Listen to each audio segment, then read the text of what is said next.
Hi అందరికి ఈ రోజైతే నేను డిన్నర్లోకి పాలకూర పప్పు చేశాను. ఇదైతే మా ఇంట్లో వాళ్ళందరికీ ఫేవరెట్. అంత బాగుంటుంది. ఎలా చేశానో చూసేయండి. మరి ముందుగా స్టవ్ మీద పప్పు పెట్టుకోవాలి. పప్పు 70% ఉడికిన తర్వాత పాలకూర, పచ్చిమిర్చి వేసుకోవాలి. రుచికి సరిపడా ఉప్పు, కారం, పసుపు వేసుకోవాలి. పాలకూర బాగా మెత్తగా ఉడికిన తర్వాత పప్పు గుత్తితో ఒకసారి పప్పును మెత్తగా మెత్తుకోవాలి.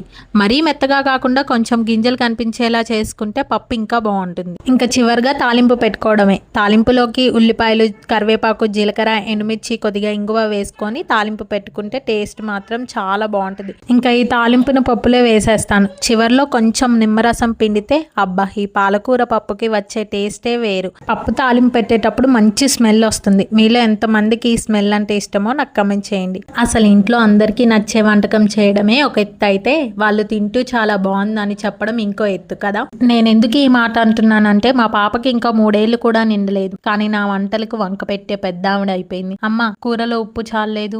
మీ ఇంట్లో కూడా పిల్లలు ఇలానే చేస్తున్నారా? నాకు కమెంట్ చేయండి.